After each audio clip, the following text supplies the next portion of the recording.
খবরটা পেয়েই দৌড়ে এসেছিল পরমা।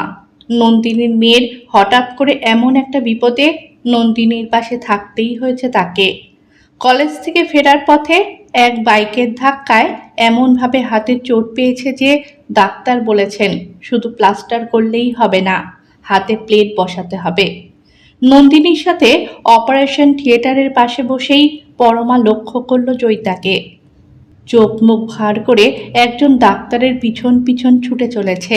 সেই ডাক্তারের চেম্বারে ঢুকে কিছুক্ষণ কথা বলার পরেই আবার বেরিয়ে আসে। তারপরে ছুটে যায় সেই ফ্লোরের ইনভেস্টিগেশন কাউন্টারে। সেখানে একটি মেয়ের সাথে কিছু কথা বলে ম্রিয়মাণ হয়ে চলে গেল। অনেক বছর বাদে আজ আবার জয়িতাকে দেখতে পাওয়া তার। জয়িতার চিন্তিত মুখটা পরমার মনের মধ্যে কোথাও একটা সুখের সঞ্চার করছে যেন। জীবনে তার সবচেয়ে বড় শত্রু বলতে যদি কেউ থাকে তবে সে জয়িতা। জয়িতার চোখের জল দেখতে পাওয়া তার যে কত দিনের প্রার্থনার ফল সে শুধু সেই জানে। নন্দিনীকে বসতে বলে পরমা এগিয়ে গেল সেই মেয়েটির দিকে। তার কাছে গিয়ে জানতে পারল জয়িতার একমাত্র মেয়ে সিঞ্জিতার দুটো কিডনি নাকি নষ্ট। যত তাড়াতাড়ি সম্ভব সিঞ্জিতার কিডনির ট্রান্সপ্ল্যান্ট না হলে মৃত্যুর কোলে ঢলে পড়তে খুব বেশি সময় লাগবে না। খবরটা শুনে ধীর পায়ে পরমা ফিরে এলো নন্দিনীর কাছে। নন্দিনীর পাশে বসে সামনের কাচের জানলা দিয়ে দূরে দৃষ্টি রাখল সে। বাইরে অঝোর ধারায় বৃষ্টি পড়ে চলেছে। এরকমই এক বৃষ্টির দিন ছিল সেদিনটাও। আজ থেকে প্রায় 25 বছর আগের কথা। এরকমই এক বৃষ্টির দিনে সুনন্দ পরমাকে জানিয়েছিল জয়িতার কথা। জয়িতাকে ছাড়া যে সুনন্দর জীবন অচল তা স্পষ্টভাবে জানাতে এতটুকুও লজ্জা পায়নি সুনন্দ। তখন সুনন্দ পরমার প্রায় 5 বছরের বিবাহিত জীবন। প্রিয়দর্শিনী তখন 3 বছরের মেয়ে। সুনন্দ সেদিন আকস্মিক অমানবিকতায় আঁতকে উঠেছিল পরমা। কিন্তু নির্লজ্জের মতো সুনন্দ তখন বলে চলেছিল, আমি তোমাকে বিয়ে করেছিলাম বাবার ভয়ে। তোমাকে বিয়ে না করলে পৈতৃক সম্পত্তি থেকে আমাকে বাদ দিতেন বাবা। তোমার সাথে আলাপ হওয়ার আগেই জয়িতার সাথে আমার প্রেম ছিল, কিন্তু জয়িতাকে বাবা পুত্রবধূ হিসেবে মানতে চাননি বলে আমাকে ত্যায্যপুত্র করার হুমকি দিয়েছিলেন। তাই তোমাকে চুপচাপ বিয়ে করেছিলাম। কিন্তু তোমাকে বিয়ে করার পরেও জয়িতাকে ভুলতে পারি না আমি। ততদিনে অবশ্য জয়িতারও অন্যত্র বিয়ে হয়ে যায়, কিন্তু আমরা একে অপরকে কিছুতেই ভুলতে পারিনি। বছর খানেক আগে আবার একদিন কলকাতার রাস্তায় দেখা হয়ে যায় জয়িতার সাথে। জয়িতা তখন একটা 1 বছরের সন্তানকে নিয়ে দিশেহারা বিধবা। নিজের ভালোবাসাকে কষ্টে থাকতে দেখতে পারিনি আমি। জয়িতা আমার জীবনে ফিরে আসতে চায়, বলে তুমি ছাড়া আমার কপালে সুখ নেই সুনন্দ। তাই তো বিয়ে করেও সুখী হতে পারলাম না। তোমায় ভুলতে পারিনি বলেই স্বামীকে উজাড় করে ভালোবাসতে পারিনি। তাই তো ঈশ্বর তাকে নিয়ে গেল আর তোমাকে ফিরিয়ে দিল আমার জীবনে। আমায় আর কাজ ছাড়া করো না তোমার, তাহলে এবার বোধহয় আর বাঁচব না আমি। সেই মুহূর্তটাকে ধরে রাখতে জয়িতাকে নিয়ে উঠলাম এক হোটেলে। মিলন হলো আমাদের, যা আমাদের বহুদিনের কাঙ্ক্ষিত ছিল। তারপরেই ঠিক করি আমি জয়িতাকে বিয়ে করব।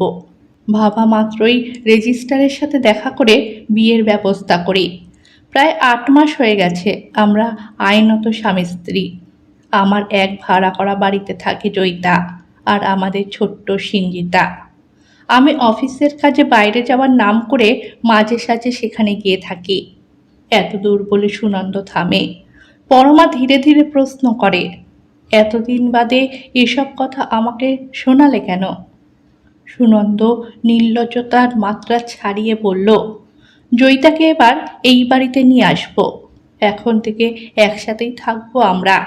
এতদিন বাবা বেঁচে ছিলেন বলে আমি কিছু করতে পারিনি, কিন্তু এখন আর বাবা যখন বেঁচে নেই তখন জয়িতাকে ছেড়ে থাকতে আর পারবো না। ও আমার বিয়ে করা বউ আফটার অল। আর আমি কি সুনন্দ? আমি কি তোমার স্ত্রী নই? ওই বাচ্চা মেয়েটা কি তোমার নিজের সন্তান নয়?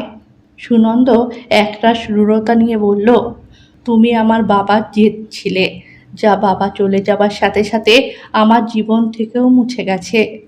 আর প্রিয়া, সে কি শুধুই তোমার কামনার ফল? না, প্রিয়া আমার পরিকল্পিত সন্তান। বাবা চেয়েছিলেন তোমার কোল জুড়ে সন্তান থাকুক, তাই বাবাকে খুশি করতে তোমার সাথে সহবাস করেছি। কোনোদিন বুঝতে না দিয়ে তোমার শরীরটাকে আদর করে গেছি, তোমায় বোকা বানানোর জন্য, যাতে বাবা তোমার শুকনো মুখ দেখে আমায় সন্দেহ না করেন। সুনন্দর কথায় কেমন যেন শরীরটা গুলিয়ে ওঠে পরমার। সে চোখের জল মুছে জিজ্ঞেস করে, তা এখন কি করতে চাও বলো? সুনন্দ স্পষ্ট জানায়, তোমাকে এ বাড়ি থেকে চলে যেতে হবে। যদি না যাই? সুনন্দ ক্রূর হাসি হেসে বলে, তোমার সাথে আমার রেজিস্ট্রি হয়নি, তাই আইনত তুমি নও, চৈতা আমার স্ত্রী। তুমি আমার জীবনে থাকার জন্য লড়াই করতেই পারো, কিন্তু সেক্ষেত্রে তোমার পরিচয় আমার রক্ষিতা ছাড়া আর কিছু থাকবে না। তবে হ্যাঁ, তুমি চলে গেলেও প্রিয়াকে আমি আমার কাছে রাখতেই পারি। দুই বোন একসাথে বড় হবে জয়িতার কাছে, কোনো অসুবিধে নেই। সেদিন সেই এক আকাশ ভাঙা বৃষ্টি মাথায় নিয়েই সুনন্দর ঘর ছেড়ে বেরিয়ে এসেছিল পরমা। সাথে ছিল শুধুমাত্র 3 বছরের মেয়েটা। বাকি যা কিছু সুনন্দর দেওয়া ছিল ফেলে এসেছিল পিছনে। তবে এরকম ক্ষেত্রে আর বাকি মেয়েদের যে কথাটা শুনতে হয় বাপের বাড়ি থেকে, সেই একটু মানিয়ে নিয়ে চল, কথাটা শুনতে হয়নি পরমাকে। পরম যত্নে দাদারা নিজেদের সংসারে জায়গা দিয়েছিল তাকে। শুধু আবেদন একটাই ছিল তাদের, সুনন্দর বিরুদ্ধে লড়াই করতে যাস না, একুল ওকুল দুটোই যাবে। ভুল তো আমাদেরই ছিল, এত টাকা খরচ করলাম তোর বিয়েতে, অথচ একটা রেজিস্ট্রি করালাম না। সব কিছু ভুলে প্রিয়াকে নিয়ে নতুন করে জীবন শুরু কর আবার। 20 বছর বয়সে সুনন্দর সাথে 7 পাক ঘুরেছিল যখন পরমা, তখন সে সবে কলেজের লেখাপড়াটা শেষ করেছিল। কিন্তু শ্বশুরমশাই যত্ন করে বলেছিলেন, মাস্টার ডিগ্রিটাও করে নাও পরমা, কখন কি কাজে এসে যায় কে বলতে পারে। শ্বশুরমশাইয়ের কথা সত্যিও হয়ে গেল। এমপ্লয়মেন্ট এক্সচেঞ্জ থেকে এসে গেল সরকারি চাকরির নিমন্ত্রণ।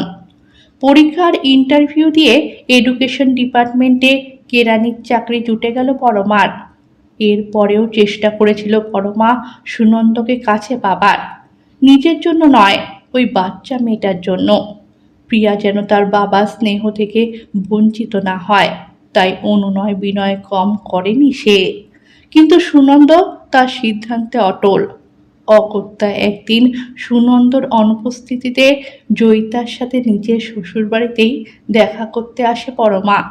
হাত জোর করে ভিক্ষা করে, সুনন্দর জীবন থেকে চলে যাও, আমার মেয়েটাকে ওর বাবার কাছে থাকতে দাও জয়িতা। জয়িতা নির্দয়ীর মতো হেসে বলেছিল, সুনন্দর বাবার বড় দেমাক ছিল, তার আমার চেয়ে বেশি তোমাকে যোগ্য মনে হয়েছিল এই বাড়ির বউ হিসেবে। সেদিন তুমি জিতেছিলে, কিন্তু আমার রূপ, তার সামনে তুমি জিতবে কি করে পরমা? তাই তো সুনন্দর সাথে যেদিন আবার আমার প্রথম দেখা হলো, সেদিন রীতিমতো প্ল্যান করে ওকে হোটেলে নিয়ে গিয়েছিলাম, বাধ্য করেছিলাম আমার সাথে সঙ্গম করতে। আমি আমার দেহের সবটুকু কাম দিয়ে ওকে বশ করেছিলাম সেদিনই। টানা 5 ঘন্টা আমার সাথে একই বিছানায় কাটিয়েছে ও। তারপর তোমাকে ওর জীবন থেকে দূর করে দিতে আমার কথা মতোই রেজিস্ট্রি বিয়ের ব্যবস্থা করে। পুরুষ মানুষকে নিজের আঁচলে বেঁধে রাখাও একটা শিল্প, সেটা আমি জানি, তুমি জানো না। তাই আজ আইনের চোখে তুমি সুনন্দর রক্ষিতা, আর তোমার মেয়ে একজন রক্ষিতার সন্তান। জয়িতা শেষের কথাটা আর নিতে পারেনি পরমা। চোখের কোণে আগুন এনে সে বলেছিল, আমার অভিশাপ থেকে তোমার মুক্তি নেই। আজকের প্রাপ্তিটুকু নিয়ে আনন্দ করছো করো, কিন্তু এই প্রাপ্তি একদিন বিষ হয়ে ধরা দেবে তোমার জীবনে। আমার সন্তানকে তুমি রক্ষিতার সন্তান বললে তো, ঈশ্বর শুনলেন সবটুকু। এই বিচার তার আদালতেই হবে একদিন। এরপর থেকে আর সুনন্দর নাম মুখে আনেনি পরমা। তবে জয়িতার নাম নিতে সে একদিনও ভোলেনি। রোজ স্নান করে ভগবানের সামনে মাথা নুইয়ে সে একটাই প্রার্থনা করত, তুমি যদি সত্যি হও তাহলে এ পাপের বিচার করবে তুমি। আমি জয়িতার চোখে জল দেখতে চাই ভগবান। ও কষ্ট পেলে, ও কাঁদলে তবেই আমার জীবনে সুখ আসবে। আমার শত দুঃখের একটাই উপশম, জয়িতার চোখের জল। আমি যেন দেখতে পারি ঠাকুর, ওর সবচেয়ে প্রিয় মানুষ ওর জীবন থেকে চলে যাচ্ছে, আর জয়িতা কিচ্ছু করতে পারছে না। এই 25 বছরে এমন একটা দিন যায়নি যেদিন পরমা জয়িতার সর্বনাশ চেয়ে, জয়িতার চোখে জল দেখতে চেয়ে প্রার্থনা করেনি। আজ এত বছর বাদে জয়িতাকে কাঁদতে দেখে মনের কোনটা খুশিতে কেন ভরে উঠল না বুঝতে পারল না পরমা। নন্দিনীর মেয়েকে বেডে দেওয়ার পরে নন্দিনীরা সবাই বাড়ি ফিরে গেল। পরমা সেদিন সারা রাত ধরে ভাবল, তার ডাকের জোর কি এতই যে সিঞ্জিতাকে মৃত্যুর দোরগোড়া অবধি নিয়ে যেতে পারে। কিন্তু সিঞ্জিতার ক্ষতি তো সে কোনোদিন চায়নি। সে চেয়েছিল তার মেয়েকে রক্ষিতার মেয়ে বলে অপমান করার প্রতিশোধ। কিন্তু সে প্রতিশোধ কি কারোর প্রাণ কেড়ে নিতে চেয়েছিল? তা তো নয়। এমন সময় প্রিয়দর্শিনীর ফোন আসে। রোজ এরকম রাতেই ফোন করে সে, কারণ সে এখন হার্ভার্ড ইউনিভার্সিটিতে রিসার্চ করছে। মেয়ের আর তার সময়ে দিন রাত্রির তারতম্য, তাই মেয়ের সাথে রোজ রাতেই কথা হয় তার। প্রিয়া তার মায়ের সাথে কথা বলে বুঝল মায়ের মন ভালো নেই। সে জিজ্ঞেস করলো পরমাকে, তোমার কি কিছু হয়েছে মা? পরমা অন্যমনস্কতায় বলে, একজনের পাপের ফল কি আরেকজন ভোগ করে রে?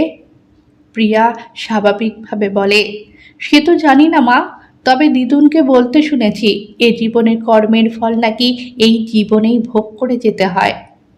তোর বাবার কথা তোর মনে পড়ে প্রিয়া? যে মানুষটা পৃথিবীতেই নেই তাকে কেন মনে করতে যাব মা? আর সে আমার জীবনে ছিলই বা কতটুকু? বাবা বলতে যেটুকু স্মৃতি আছে সেটা তো শুধু তার শ্রাদ্ধাদি পালন করা। আমার কাছে বাবা বলে আর কি কিছু স্মৃতি আছে? পরমার মনে পড়ে, এক যুগ হয়ে গেছে সেই প্রতারক মানুষটা পৃথিবী ছেড়ে চলে গিয়েছে। তার চলে যাওয়াতে এতটুকুও কাঁদেনি সেদিন পরমা, শুধু যন্ত্রের মতো নিয়ম রক্ষা করেছিল। সুনন্দ মরে গিয়েও জয়িতাকে মেরে যায়নি। তার চাকরি, প্রভিডেন্ট ফান্ড, গ্র্যাচুইটি, বাড়ি, সম্পত্তি, ব্যাংক ব্যালেন্স সব কিছুর উত্তরাধিকার করে গেছে জয়িতা ও তার মেয়েকে। নিজের মেয়ের জন্য ফুটো করিও রেখে যায়নি। প্রিয়া পুরো 50% স্কলারশিপ নিয়ে পড়তে গেছে, তবুও তাকে এত দূর নিয়ে আসতে কম মাথার ঘাম ফেলতে হয়নি পরমাকে। তখনও ঈর্ষার হোক বা জয়িতার কাছে হেরে যাওয়াতেই হোক, মনে মনে জয়িতাকে সর্বশান্ত হওয়ার মনোকামনাই করেছিল সে। সেই রাতে মেয়ের সাথে খুব বেশি কথা বলল না পরমা। পরের দিন সিঞ্জিতার ডাক্তারের সাথে দেখা করে জানল মেয়ের চিকিৎসা করাতে গিয়ে জয়িতা নাকি প্রায় সর্বশান্ত হয়ে গেছে, এমনকি মাথার উপরের ছাদটাও বিক্রি করে দিতে হয়েছে। কিন্তু তবুও বোধ হয় শেষ রক্ষা হবে না। খুব তাড়াতাড়ি একজন কিডনি ডোনার না পেলে হয়তো আর সিঞ্জিতাকে বাঁচানো যাবে না। ডাক্তারের সাথে কথা বলে মনের মধ্যে কোথাও একটা সন্তুষ্টি অনুভব করলো পরমা। দীর্ঘ 25 বছর ধরে যে মনোবাসনা সে করে গেছে, ঈশ্বর তা অক্ষরে অক্ষরে পূরণ করেছেন। প্রিয়ার হকের যা কিছু জয়িতা কেড়ে নিয়েছিল তার সব কিছু আবার ঈশ্বর কেড়ে নিয়েছেন ওর থেকে। এর থেকে বড় স্বস্তি আর কি আছে তার? ঈশ্বর তাকে যুদ্ধে জয়ী করে দিয়েছেন, এই তার পরম প্রাপ্তি। ডাক্তারের সাথে আরও বেশ কিছুক্ষণ কথা বলে নার্সিংহোম থেকে বেরিয়ে এলো পরমা। দিন দুয়েক বাদে প্রিয়ার সাথে ফোনে কথা বলার সময় পরমা বললেন, বেশ কিছুদিনের জন্য বাইরে যাচ্ছি, যদি কথা বলতে না পারি তাহলে মেল করে দেবো তোকে, মেলটা চেক করে নিস। তারপরে প্রায় দিন পাঁচেক কোনো কথা হলো না প্রিয়ার সাথে পরমার। একদিন হঠাৎ করে পরমার মেল এলো প্রিয়ার কাছে। তাতে লেখা আছে, তোকে না জানিয়ে একটা কাজ করতে চলেছি, আগে থেকে বলিনি, যদি তুই আমায় বাধা দিস সেই ভয়ে। তোর কথা ফেলতে পারতাম না যে, কিন্তু এই কাজটা না করলেও যে নিজের কাছে নিজেই ছোট হয়ে যেতাম। কদিন আগে জয়িতাকে দেখলাম, ওর মেয়ের জন্য ছুটে বেড়াচ্ছে। একটা কিডনি না হলে যে ওর একমাত্র মেয়েকে বাঁচানো যাবে না। তোর ভাগ্যের যে সম্পত্তি জয়িতা কেড়ে নিয়েছিল, তার সবটুকু বিক্রি করেও মেয়েকে সুস্থ করতে পারেনি। সারা জীবন ঈশ্বরের কাছে জয়িতার চোখের জল দেখতে চেয়ে প্রার্থনা করেছি আমি, কিন্তু কোনোদিন এটা চাইনি যে ওর সন্তান অকালে ঝরে পড়ুক। আমার ডাকের এতটা প্রাবল্য আমি চাইনি, কিন্তু যখন অনর্থ ঘটেই গেছে তখন ভাবলাম আমাকেই সব কিছু ঠিক করতে হবে। তাই ডাক্তারের সাথে কথা বলে নিজের মেডিকেল টেস্ট করিয়ে যখন দেখলাম সিঞ্জিতাকে আমি আমার একটা কিডনি দিতে পারবো, তখন মনস্থির করেই ফেললাম জয়িতাকে আমার অভিশাপ থেকে মুক্ত করার। আমার আর তোর সাথে হওয়া অন্যায়ের শাস্তি যখন জয়িতাকে ঈশ্বর দিয়েই দিয়েছেন, তখন বোধহয় এবার আমাদের ওকে ক্ষমা করেই দেওয়া উচিত। তাই ওর সন্তান যেন ওর বুকে থেকে যায়, তাই এমন সিদ্ধান্ত নিলাম। জানি না আমার এমন সিদ্ধান্তে তুই রাগ করবি কিনা, কিন্তু এটাও কি কম প্রাপ্তি বল? তোর জীবনের সবচেয়ে বড় শত্রুকে তুই জীবনদান করছিস। শাস্ত্রেও তো বলা আছে, ক্ষমাই পরম ধর্ম। যে মরে গেছে তাকে আর নতুন করে কি মারব? মায়ের মেলটা বন্ধ করে ইউনিভার্সিটিতে একটা ছুটির অ্যাপ্লিকেশন করলো। এখনো অনেক কাজ বাকি আছে তার দেশে ফেরার জন্য। মনে মনে হাসল প্রিয়া। মাটা কি বোকা, ভেবেই বসে আছে যে আমি রাগ করব। আমি কি করব বাবার ওই ঠুনকো সম্পত্তি নিয়ে, যেখানে আমার কাছে আমার মায়ের মতন একজন মানুষ আছেন। এটাই কি কম প্রাপ্তি নাকি আমার?